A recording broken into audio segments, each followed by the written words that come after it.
Thanks everyone for showing up and taking time out of your day for this. Been really excited about this webinar. Today, if we go ahead and kind of get things moving, we're going to do a webinar on why infinite banking works. And there's so many different things we could do, and Ray's got a webinars coming up, and we're going to be doing quite a few. But I felt the need to take a step back and focus on the why. The why is very important to me. I think why is very important with almost anything that you do in life. What you're doing is good, but why you're doing it is just as important. And infinite banking, there's a why to it. There's a reason, there's real reasons that it works. It's not some sort of make-believe, mystical system that you can't figure out why this thing works. And I think sometimes we can get lost in the details. Sometimes we get lost in the benefits of infinite banking. There's a lot of benefits, but those benefits themselves are not the fundamental reason that Nelson Nash wrote a book called Becoming Your Own Banker. And they're not the fundamental reason why the system works. So today, we're going to focus on the main things that I could come up with. And this is mainly gleaming from Nelson Nash's book, Becoming Your Own Banker, which I do hope that you read. If you have not read that book, it's fundamental to your understanding of infinite banking. We encourage everyone to read Nelson Nash's book, Becoming Your Own Banker. It's the book that started this whole thing.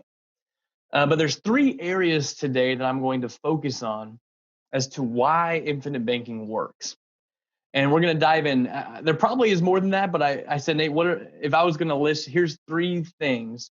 And three is just a nice even number, okay? Or not even, but just a nice number to go with. It could have probably been 5, could have been 10. But the fundamental core reasons why it works. The first reason we're going to dive into is the fact that you finance everything that you buy. You finance everything that you buy. We're going to discuss that, how that applies to you, and why infinite banking really unlocks potential for your money that most of us had never realized we could do. And it's a new teaching that most of us haven't been taught. And Nelson Nash does a very good job focusing on that in his book, that you really do finance everything that you buy. So you ought to live a certain way.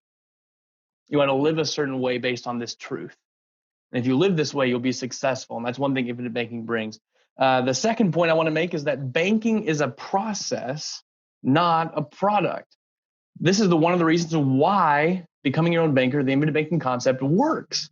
It's because it's based on a process. You're not hoping that some product is going to save you from living foolishly. Banking is a process, not a product. Banking is a business model. Banking is a business model that you can successfully implement in your own life. And infinite banking allows us to do that. There's also, in that discussion, we're going to talk about where dividend paying whole life insurance comes into play, why it's used in the process of banking. There's fundamental reasons there that you can't miss. And lastly, infinite banking teaches you to make money in a brand new way. I think that's very important. Infinite banking teaches you to make money in a brand new way, in a way that we're not used to. It's another reason why it works. So those three things are what we're going to focus on. Let's go ahead and dive in today. I'm going to pull up a few calculators for our to start us off today. A few calculators, and I'm here to say that you finance everything that you buy, and that comes as a surprise, especially for those of you who are new to the infinite banking world and haven't heard people talk about this fact. But we talk to a lot of people who have paid cash for everything they've ever purchased. Cars, even homes. Someone who's never taken out a loan in their entire life. We've also had individuals who have really borrowed money for practically everything that they've ever done. And I'm here to say that both the guy who pays cash and the guy who uses credit are financing their purchases. You're either going to pay somebody else interest to use their money, or you're going to spend your own money and miss out on any of the interest that money could have earned. And I like to prove that to you kind of in an example here that's very easy to follow along, nothing too crazy. But in this bottom right-hand corner, we have a payment calculator. Oops, I actually put these in the wrong positions to make it as easy as I could to figure out. Let me do this. I wanted this to actually be a future value calculator. This is going to be a future value calculator down here in the bottom right-hand corner. And what I'm going to do is I'm going to assume that you have some money. And let's just say you're going to go out and buy a new car. And I'm going to say that car is going to cost you $25,000. And you're a believer, Dave Ramsey, Susie Orman, oh no man, nothing, right? And so you're out there saving up money in cash, whether that's your checking account or under a mattress, something like that. And you're saving up money to buy a car. And we're going to say the car is going to cost you $25,000. I'm also going to say that you do have it sitting in an account earning some interest. Now, it's almost funny to talk about that today because most of us who have bank accounts are earning literally nothing or as next to nothing, 0.0 something percent on our money. There used to be a day when that's how banks convinced us to deposit money with them. They pay us money to leave money there. Nowadays, that's gone by the wayside. I don't know why we still use their accounts, but here we are in the world of banking. It's one of the things we're trying to solve. So I'm going to say it's earning some interest. I'm going to say you have found a magical bank account that's going to earn 4%. There's a reason I use that number, but we're going to pretend that you can find that someplace. And you've built this money up, it's earning some interest, and you're thinking about going and buying a new car. When your banker gives you a call and he says, Nate, I see you've got money in this bank account earning 4%. You've got the $25,000 sitting in the account. I think knowing you, Nate, we've had a relation, knowing you probably are just going to pull that money out to buy a car, pay cash, because you don't like paying anybody interest. But what if I have a different idea for you? What if you left this money here in this account and I use this money as collateral to make you a loan for $25,000? So I'm going to lend you $25,000 instead, and I'm going to charge you 5% interest on this loan. You with me? But he says, hey, Nate, you're going to earn more money in interest on your savings account, earning 4%, than you pay me on this loan for 5%. And he hangs up the phone. Most of us in that situation would be like myself, be like Ray. When we were taught this, we'd call the sucker a liar. Most banks are liars anyway, right? They're just out to sucker us in the first place. And so we think, how on earth could I make a profit having my money earn 4% while I'm paying somebody else 5%? That doesn't seem to compute. But just for illustration purposes, let's go ahead and say we did the deal. We say, all right, man, I trust you. I know it's rare to trust a banker, but I trust you. Let's go ahead and do it. And he says, okay, well, how about how many months would you like to finance your car loan for? A common one today is 60 months. So he says, okay, if we finance $25,000 at 5% over 60 months, your payment is going to be $471.78 per month for 60 months. What we'll do over here is we'll take that same $471.78 and really just multiply it out by 60 months to get a total. Essentially, what this number tells me is that if I wrote a check for $471.78 over a 60-month time frame, the total amount of money I'm going to send to the bank is $28,307. How much did I borrow? I borrowed 25. How much did I pay back? I paid back 28. So if you and I do math the same, then that tells me I paid $25,000 of principal back on this loan, and I paid $3,300 of interest back on this loan. You got it? Now, because I didn't spend my cash, because I kept it in that account and it was able to compound at 4% for 60 months. Remember, I didn't spend it. I didn't liquidate the account to go buy the car. It was able to stay in this savings account earning some interest. And so at the end of 60 months, my account has $30,525 sitting in it, ready to go. Now, how much did I start with? I started with $25,000. How much did I end with? A little over $30,000.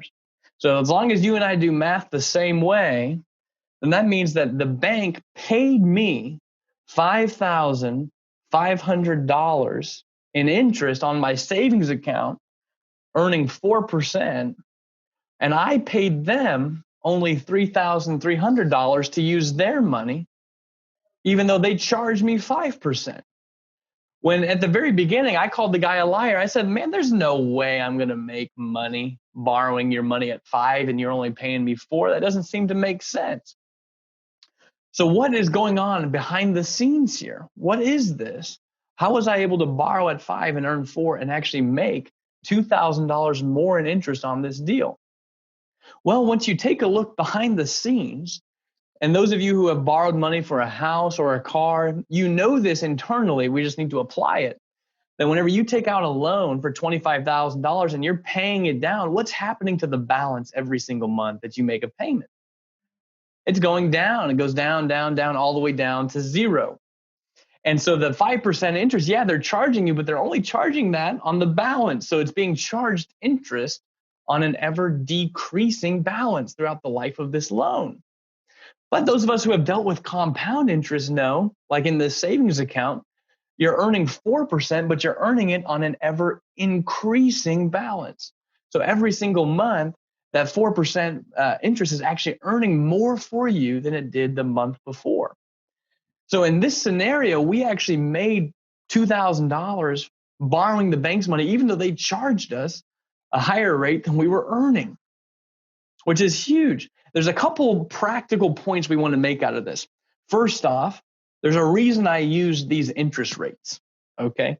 There's a reason I used 4% and 5%.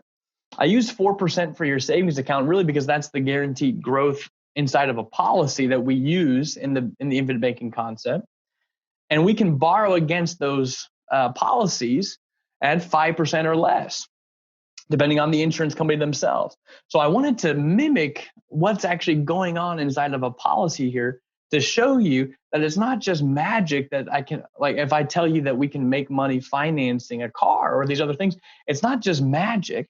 There's real math behind it. Remember, we're talking why infinite banking actually works. This is one of the reasons that inside of a policy, if we go and borrow against our policy, we're not actually liquidating the policy cash value. We're using our cash value as collateral and taking a loan from the insurance company. What this does is allows our money to compound the entire time, even when we have it a loan against it. And because this is compounding the entire time, you can actually make a profit every time you use the policy to finance something, as opposed to the old way of doing it. See, before we knew this was true, before infinite banking brought this up, we always thought that paying cash and not paying anybody interest was the best thing we could do with our money. But the question is it really better to liquidate your account over and over throughout life to purchase things, or does it make sense to continually have your money compound? Remember, the average person, before we knew this, we only knew 2 ways to buy it. To buy anything, whether that's a car or anything else in life. We can either borrow somebody else's money or we can pay cash. Both options are kind of a losing option because if you pay cash for it, just think of this individual who had saved 25 grand, decided to liquidate his savings in order to buy a car. What would happen? Well, he'd be starting back over at ground zero and having to build back money up again. In other words, we call that resetting the compound curve. If you've ever seen a compound interest curve, it starts off pretty slow and then it starts to pick up in later years. It takes time for compound interest to start working on your behalf at a significant clip. Well, the only thing we're taught with money is to essentially liquidate all the money we had an opportunity to earn with, start back over, build it back up again, start back over, build it back up again. And what infinite banking allows us to do, and what Nelson Nash, the truth he brought to us was to say, guys, you really do finance everything that you do, so you ought to live your life in a certain way. And that's what infinite banking allows us to do, or teaches us how to do, is to live as if all of our money has an opportunity cost, that there's opportunity to make money. And we can't just say, hey, paying cash is the best option, especially when you look at the math behind it. So one of the reasons why infinite banking works is because of the fact that you finance everything that you buy. You either pay cash and lose interest that you could have earned, or you borrow somebody else's money and pay them interest. There's no way around it. So stop, living what we call like a poor mentality and avoiding all interest. Make sure you're setting yourself up in a way that you can profit from the use of your money the way the banks do, by leveraging money, not just letting it sit, build up and liquidate, build up and liquidate. It gets us into the future stages of the compound interest curve faster.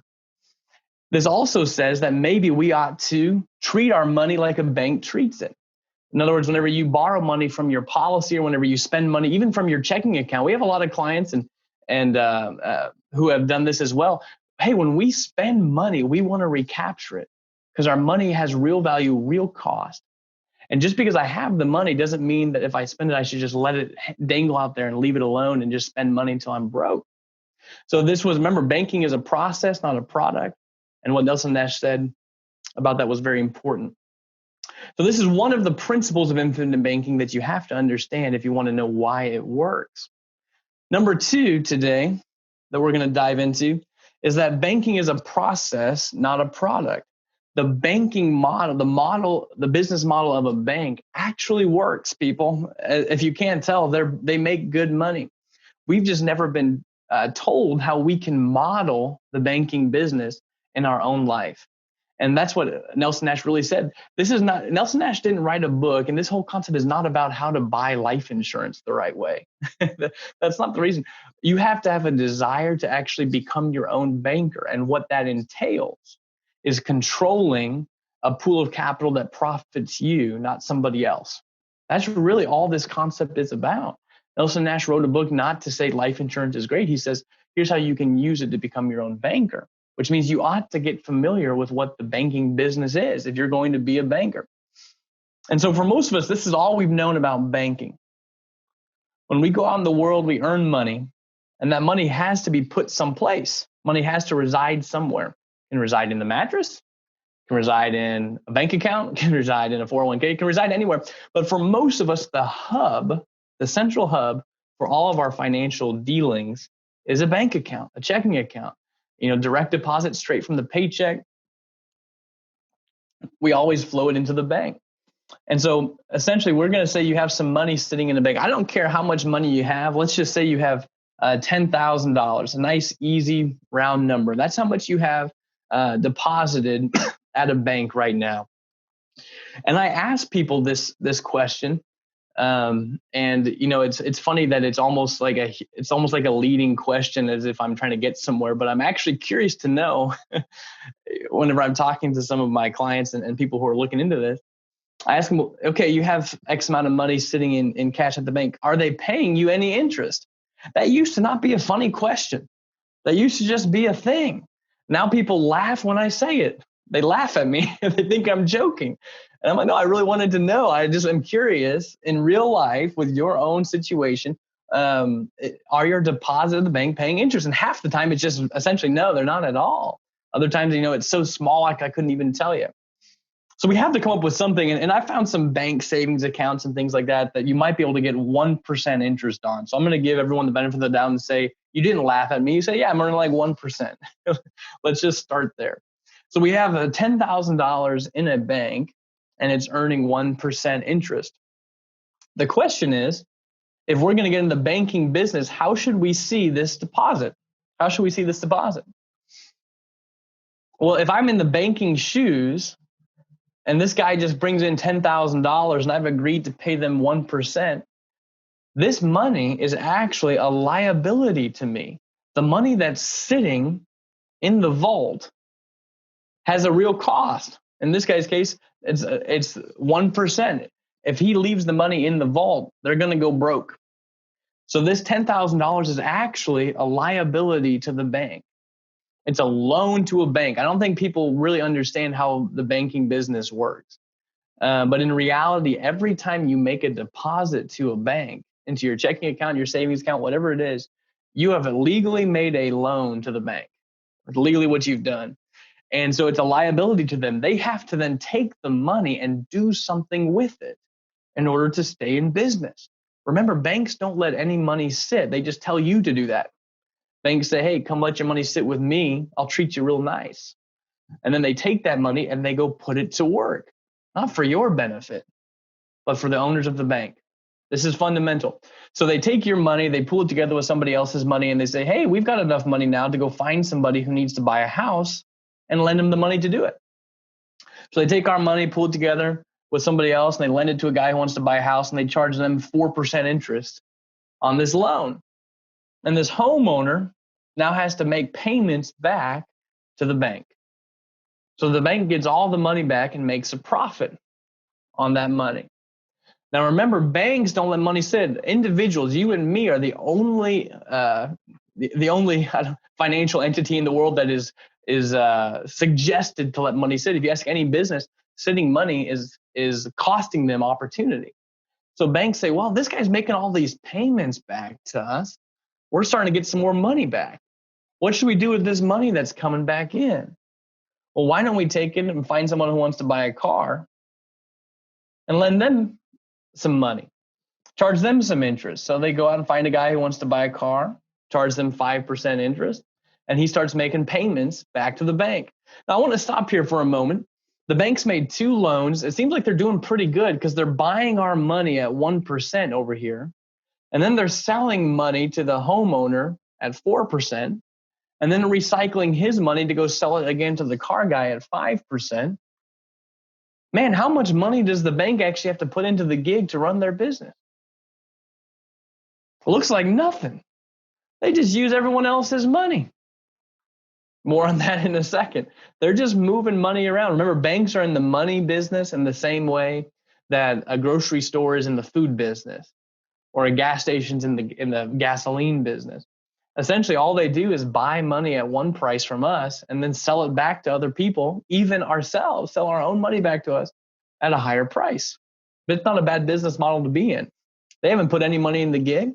Seems like they're doing okay. Well, we can keep on going with this, a couple more. Let's say it's like a student loan or maybe a house remodel project or some miscellaneous loan.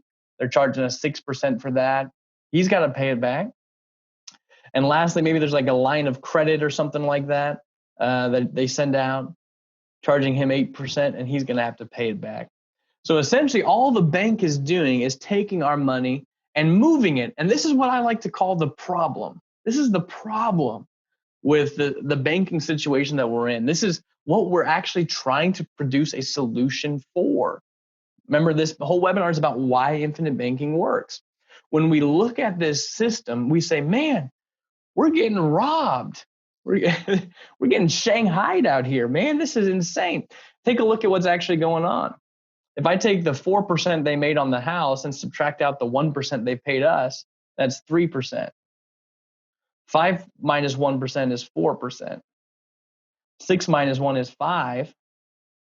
And 8 minus 1 is 7. So that's 7 and 12. That's 19% right here. They made 19%, and they paid us 1% of that. The question still remains, whose money started this whole process? Whose money instigated everything that happened? And the obvious answer is you. It was your money that started this process.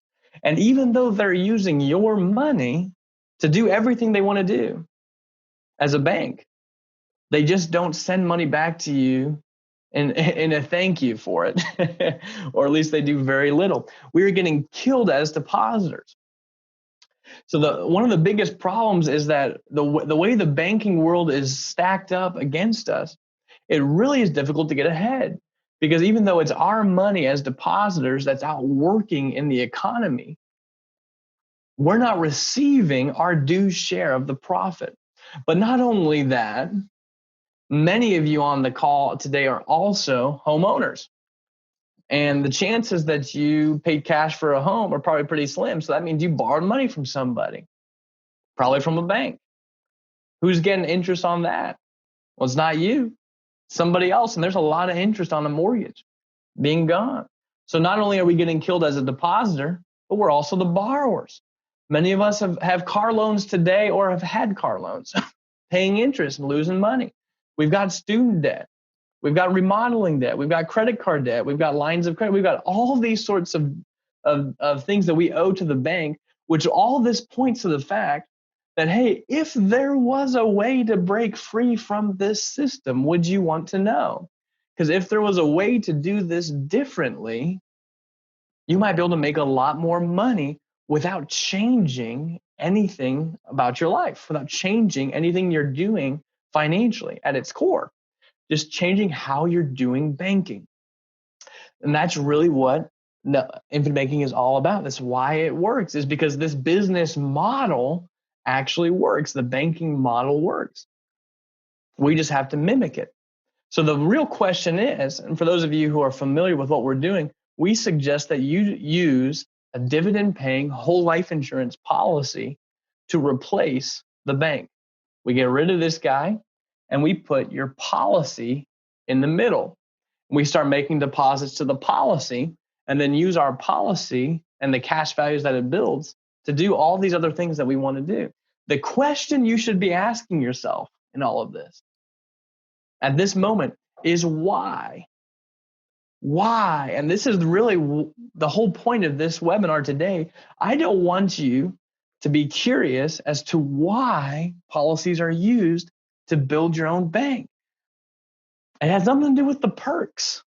It has nothing to do with the rate of return. It has nothing to do with the tax-free nature of the growth. All of those things are great, but that is not why a policy is used. It goes deeper, much, much deeper than that. There's really two things I like to talk about in this scenario. Let me take a drink. There's really two things I like to talk about. One is more theoretical. One is more purely analytical. It always surprises me that we're not told what banks do with money. But amazingly, banks purchase more whole life insurance than any other entity, group, individual in the world. Bank of America, and Wells Fargo each have over $20 billion in life insurance, cash values. In fact, they have so much, they even get to call it their own name. It's called BOLI, or bank-owned life insurance, what that stands for. In other words, and this is enough for some people, this is enough why for some people. In other words, banks are already doing exactly what we suggest you do with the same tool that we suggest you use as well. They're out there taking our money and the profits our money produces and using that to fund policies to make a profit. Honestly, that's enough for me. I know the banks aren't stupid. Or if they are stupid, they got really rich by accident or something, because they're the ones with all the money. So I'd rather be stupid and have some money than be poor and just broke. So the bank's already doing it. But here's what I wanted to share. The real reason why policies are used is very specific. And the reason that it's used is because banks and life insurance companies are exactly the same thing. This is what's going on behind the scenes. This is worth your entire time on the call. Let me pull this up really quick. Banks and insurance companies are the same thing. The only difference is the name out front. We have a bank on one side and a mutual life insurance company. Mutual life insurance company on the other side. Some people may not be familiar with that term on this call. So just really briefly, a mutual life insurance company is a company that is owned by its policyholders. There's two types of insurance companies. There's stock companies and mutual companies. A stock-held life insurance company is a company that's owned by stockholders. In other words, you can go to you can go to Wall Street and buy stock in these companies, whether that's AIG, MetLife, things like that. They have stocks that you can own, which means that in the insurance policies that they sell, they're trying to make money off of their customers to benefit their stockholders, right? Just like any other business. They're making money off of their customers to benefit their stockholders. Well, in a mutual life insurance company, there are no stockholders. So at the end of the year, when profits come, who receives the profits? In a typical business, the stockholder receives the profits that the business generates. In a mutual life insurance company, where there are no stockholders, the owners are the policy holders, in which case at the end of every year, the policy holders participate in the profits of the company. So that's the difference. And there's a reason we use mutual life insurance companies exclusively for infinite banking. But just to share with you the business model, it's very simple, guys. Don't overthink this. In a bank, nothing starts unless somebody makes a deposit. So in a bank, they need other people's money. So it all starts with a deposit. Somebody has to go deposit money. Well, in a mutual life insurance company, where does everything start? It starts with people depositing money. They need someone to put money in. Or in this case, it's actually, the technical term is a premium. That's how you deposit money at the life insurance company. In a bank, it's just called an account deposit. In the life insurance company, it's the premium, but they're the same transaction where he's sending money and putting it in to an account at the bank or a life insurance policy through deposits. Now, to entice us to put money there, the bank pays us some interest. You got it? Now, once again, some people laugh when I say that. Try not to laugh. I know it's pretty rare these days. At least that's how it used to be. Now, I guess it's just built into the system. They're not even paying us interest, and yet somehow, for some reason, we're still putting money there. Who's not the smartest here? I think it's probably us. The banks seem to be doing okay. But in other words, to entice us to put money there, they pay us interest. Well, how does a mutual life insurance company entice people to put money inside the policies? Well, they pay them interest. They pay us interest. That's in the form of guaranteed cash value growth. Interest, what we would call that in a more common circle. So they're each paying us interest to deposit money there. How are they able to pay us interest? How is a bank able to pay you interest? Well, they've got to take your deposit and do something with it, right? So what does a bank do? A bank lends money. It has to make loans. So they take our deposit, they make loans with it, and that they use some of that money to pay us interest. Well, how does a mutual life insurance company make money? What do they do with it once they receive it? Well, they make loans. They lend money through the form of bonds, mortgages, policy loans. They're just a big bank. That's all they do. This transaction produces a profit. Remember, just like we had showed on that previous page for the bank, we make a deposit, they pay us a little bit of interest, they take the money, they lend it to other people, they lend it at a higher rate than they're paying us, and so there's a profit that's produced. Who gets the profit at a bank? It's certainly not you and me. Don't need me to tell you that.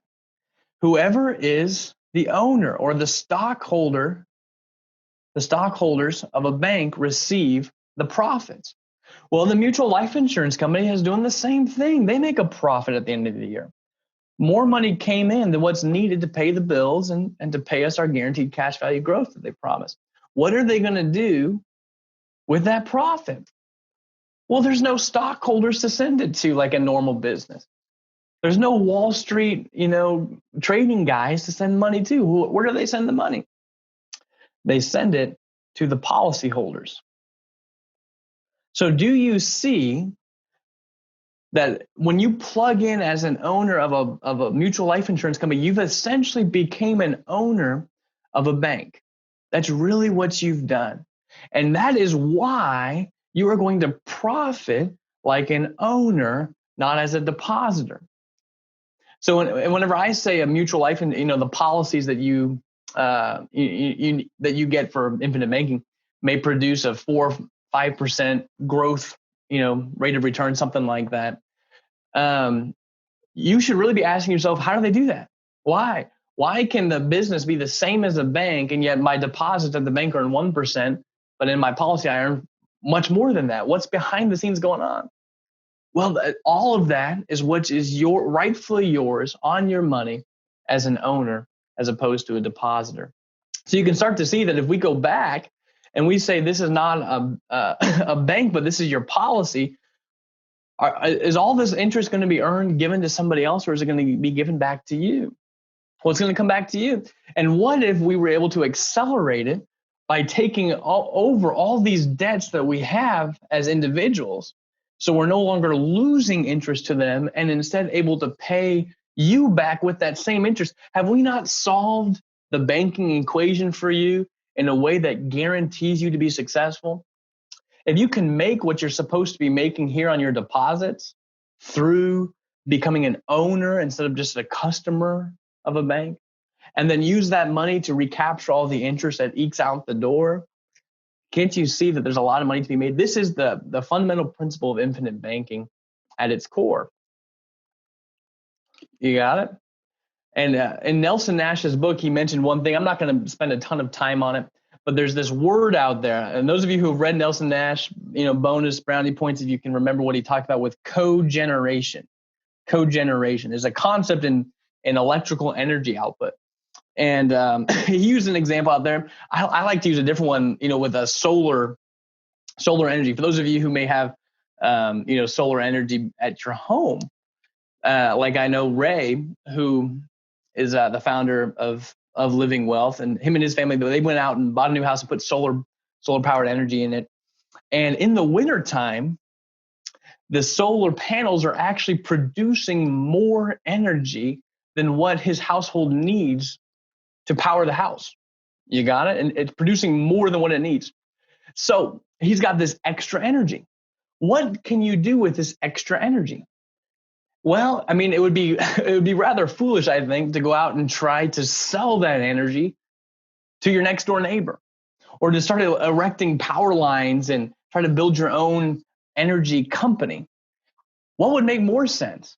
Well, why don't you just plug into the system that already exists and just sell the energy back to the energy companies that are there and just plug in to a system that already exists and make money that way? So that's exactly what you do. He gets a credit during the winter when he's not using the air conditioner and things like that from that energy. And that's exactly what we're doing with policies.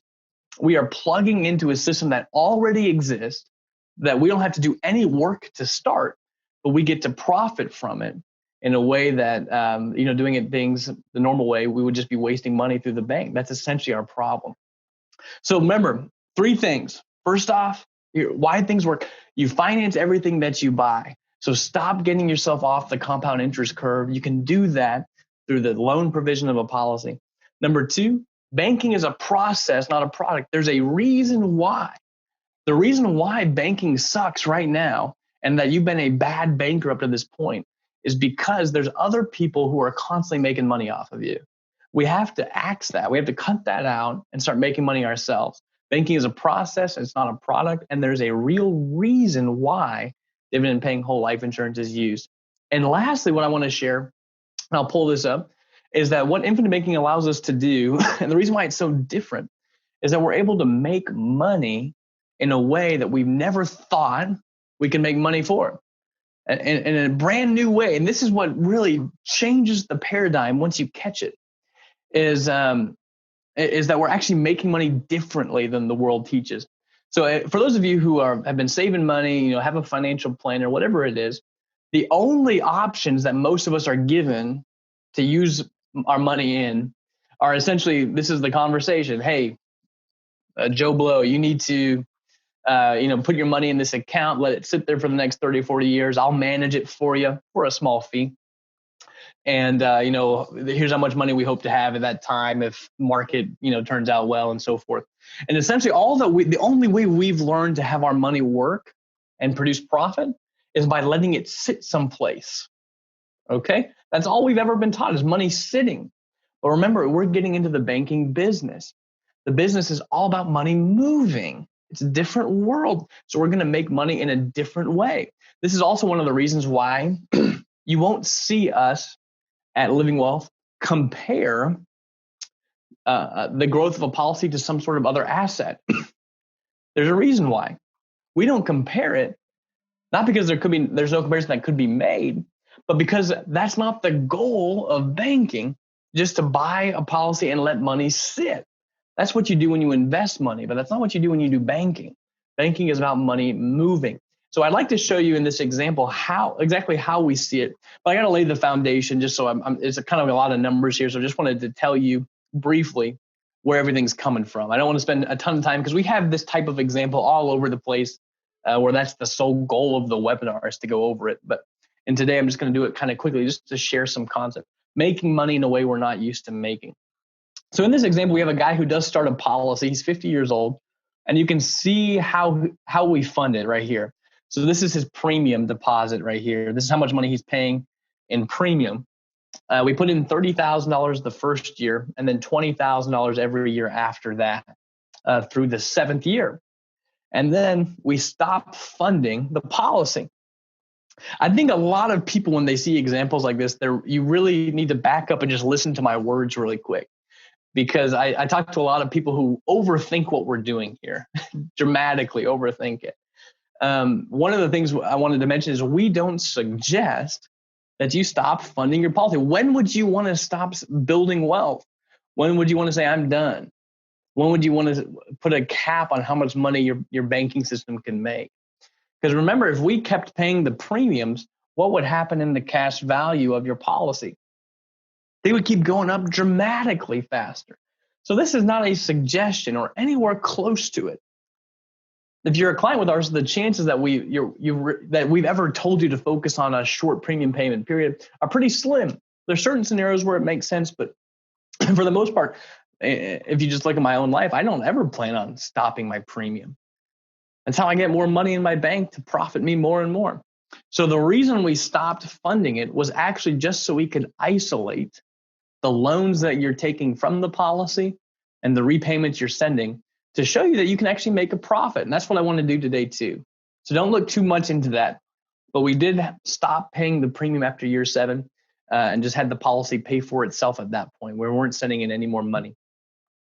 And in this example, all we do is buy cars. It's a very common transaction. We're all used to buying cars. That's why we chose that as our foundation. And in this case, we buy essentially one car. We spend $50,000 on it once every 5 years. And remember, banking is a process. So whenever you take a policy loan to go buy a car, are they going to put you into an amortization schedule and require payments from you? The answer is no. To get a policy loan, all you need to do is give them a call. You say, hey, can you send me $50,000 out of my cash value? They say, sure. Where do you want us to send it? You go ahead and send me a check or deposit right in my bank account, whatever you want.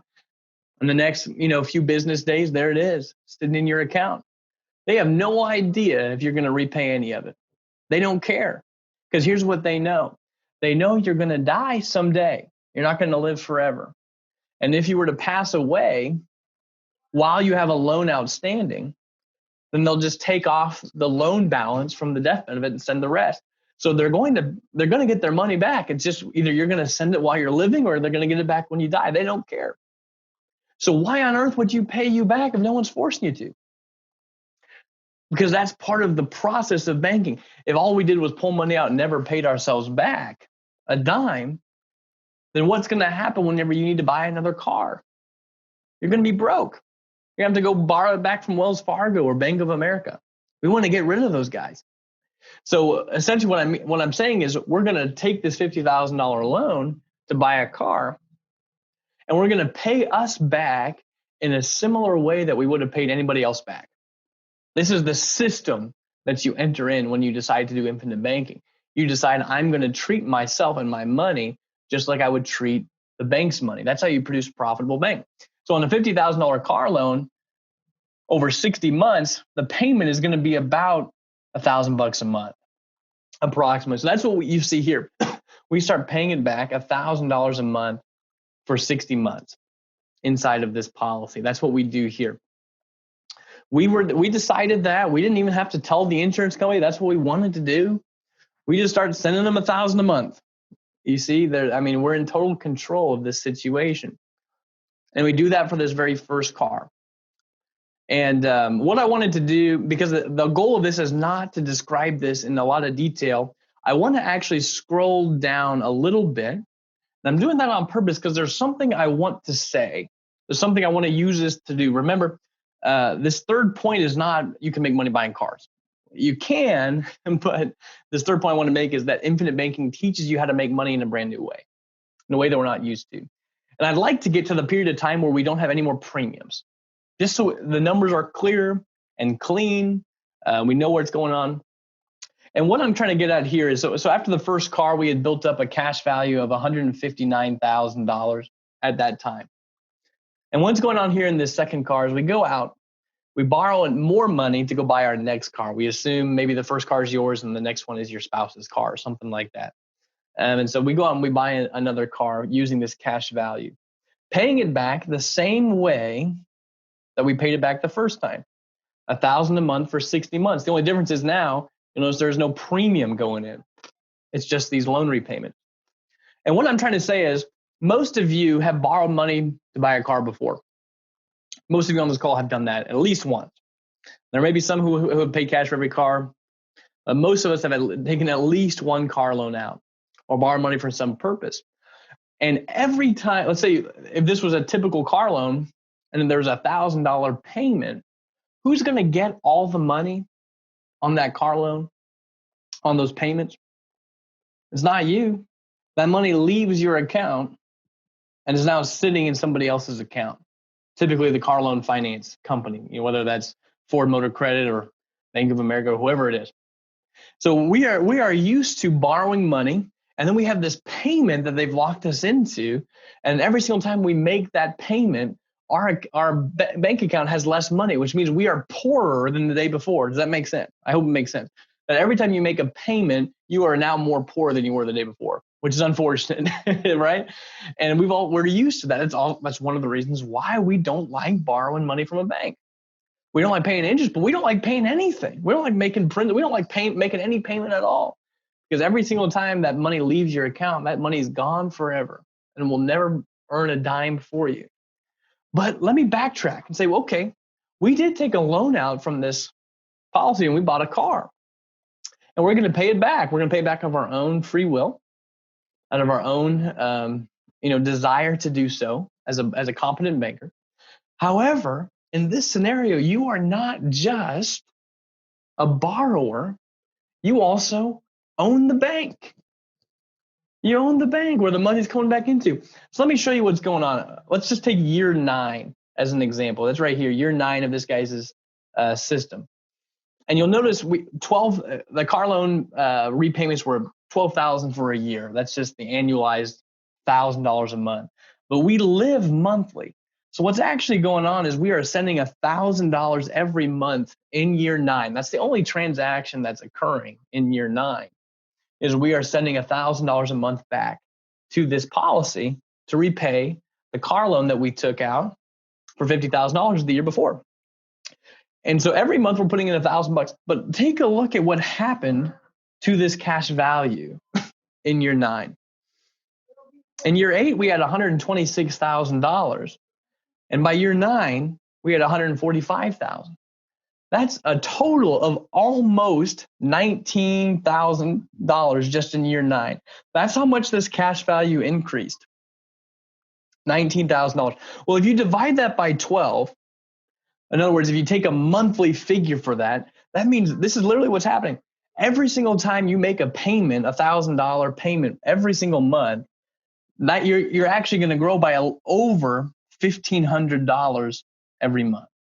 In other words, you took $1,000. It feels like a car payment still, doesn't it? It feels like what it used to feel like. We're sending money out of our bank account at a clip of $1,000 a month. But then we have to remember, hey, that money didn't go off into the netherland, to the void, into the ether, to disappear to somebody else's account. What happened with that money?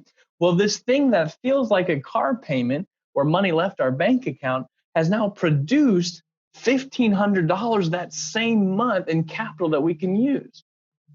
In other words, a transaction that used to cause a $1,000 expense, $1,000 where you are out all of that money, you have nothing to show for it, you have $1,000 less and there's nothing else going on.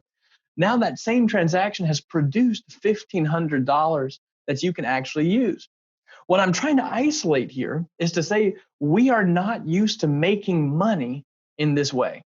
We are not used to making money as an owner of a bank. We're not used to making money while it's moving, while it's out working and buying a car. We're used to losing money for these types of transactions, buying depreciating assets like a car that's going to depreciate to zero. And we're just out the money. It's an expense. Over the course of this one car purchase, take a look at this. We went from having $159,000 to $207,000. That's right at a $48,000 increase over that time. Well, what caused that increase? Remember, only really two transactions occurred. We took out a $50,000 loan and we repaid it with $60,000 in loan repayment. That's what we did between year 7 and year 12. That's all we did. So we took out 50,000. That's a minus sign here. This is third grade arithmetic. Don't think too hard on it. We took out 50 and we put back in 60, right? That's all we did. We took out 50, we put back in 60. If this was just a bank account, a checking account, building the banking system someplace else, how much more money should we have in our account than what we started? If you take a $50,000 withdrawal and you make a deposit for $60,000, well, that says that there should be $10,000 more in this account. Or in our case, we should go from having $159,000 to having $169,000. That's really where we should be. But you'll notice we're not at 169. We're at 207. That's $38,000 difference between what we should have and what we do have. Where did that money come from? Why is it there? I'm telling you, that money is going to be paid to somebody. Whoever the owner of the bank is going to receive that money. It's either going to be you through your dividend-paying whole life policy at a mutual company where you are the owner, or it's going to be whoever owns the bank at your local branch office, whatever it is. That money did not appear magically because of this policy out of a vacuum. That appeared because of the system you have started, because you have plugged in to the banking world as an owner and not a depositor, and you should profit that way. So when we talk about infinite banking, the whole discussion is really about how to make more money in this new way. That's all we're talking about. How can I make my banking business better so that I can make more money in areas that I used to make nothing in? That could be in buying a car. That could be going on vacation. That could be giving. That could be property tax. It could be income tax. It could be making real estate investments. It could be buying gold and silver. It could be buying Bitcoin. We could go on and on about what we do with policies, but all we're trying to teach you how to do is that there is a different way to buy things and to fund things that you want to do. And it's called becoming your own banker. And it allows you as an owner of to profit as an owner of a bank, not just how you buy the things that you buy. That's really all that we're talking about here. And over a period of time, it gets rather large. In this guy's example, he buys 5 cars, every car for $50,000. He was 50 to start with, buys 5 cars every 5 years. I started in year 3. At age 73, he bought his last $50,000 car. We actually have to go down to page 2 to kind of wrap it up. At age 77, he had finished paying off his last car for $445,000 of cash value. That's how much money has been built up in his account over this time. Let me make it a little bit smaller so I can scroll down. So we can isolate in this example right here.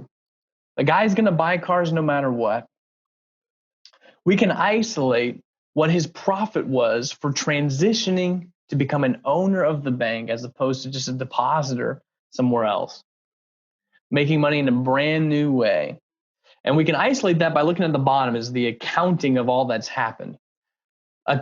All the money that's gone out of your pocket into this policy, which is really just another one of your pockets now. That's really how we see it, just moving money from one pocket to another.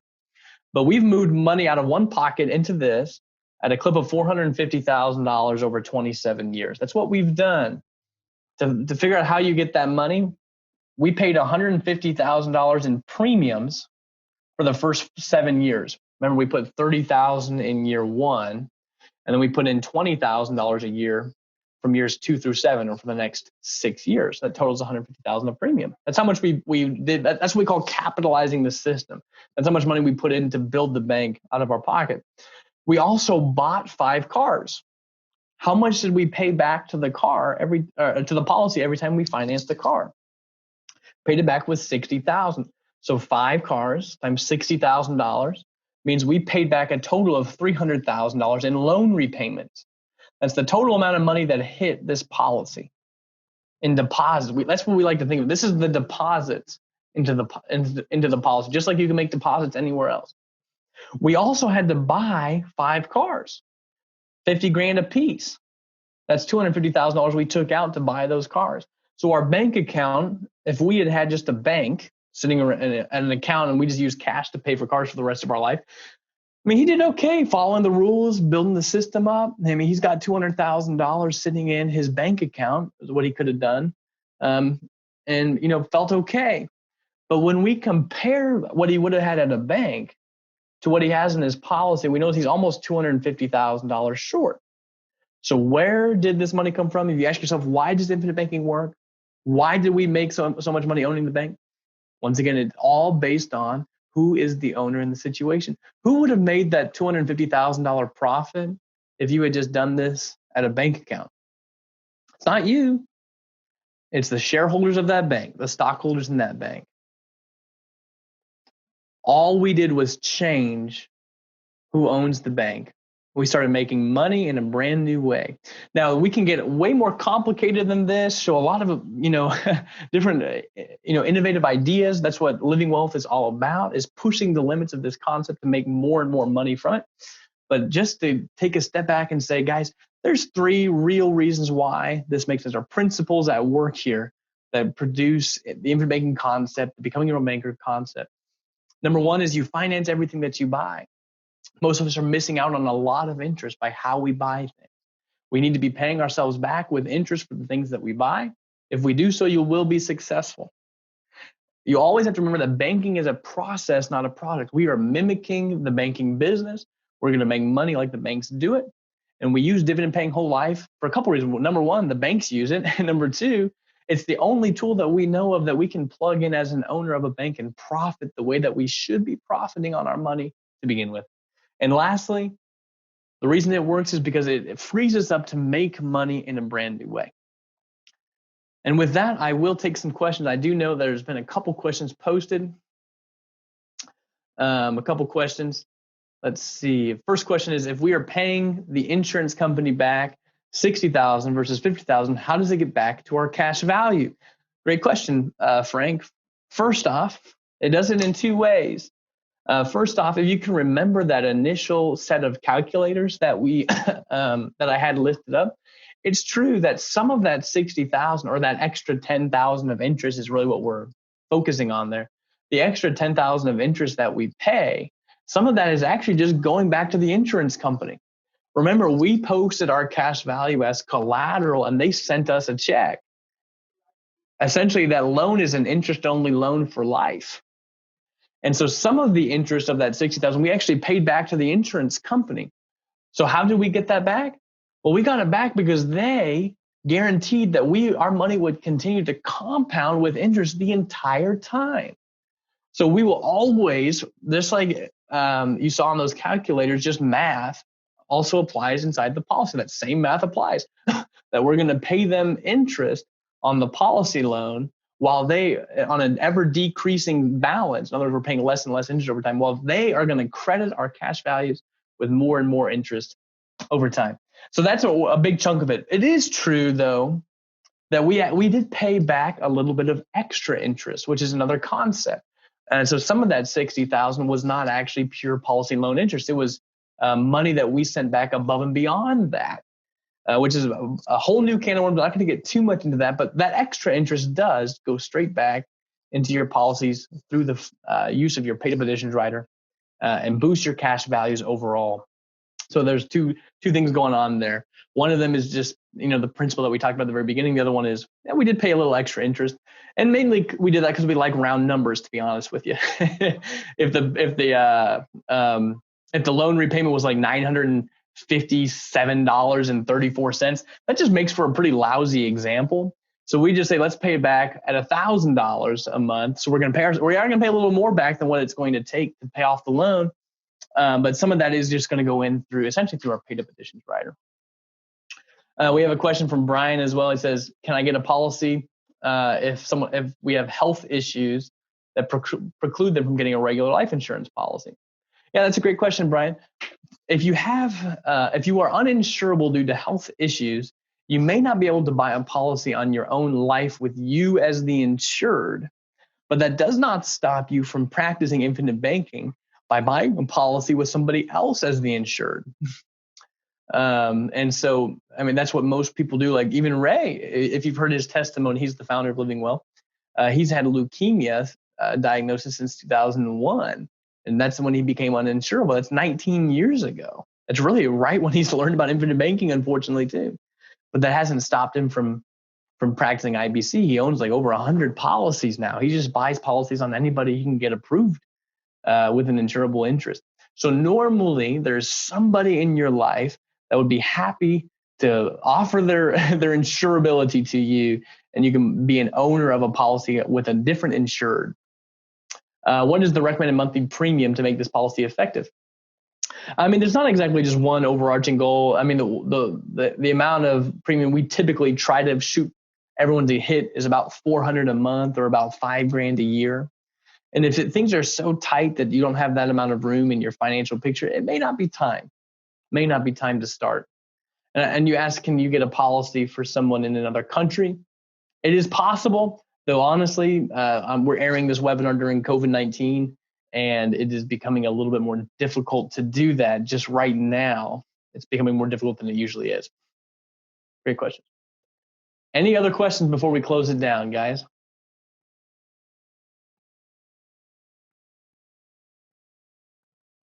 I'll take that as a no. Well, thank you guys so much for joining me. I hope it was beneficial. I hope it was good just to get back to the basics, the foundation of what we're doing. That's really what we wanted to focus on today. If you have any other questions or want to talk to me a little bit further, feel free to shoot me an email with your questions. You can do that at nate@livingwealth.com, nate@livingwealth.com. I would be happy to help answer your questions. But with that said, we're going to close down this. Thank you so much for joining. We will, Ray's doing one next week. We'll have plenty more to come in the weeks to come. But thank you guys so much. Have a great day.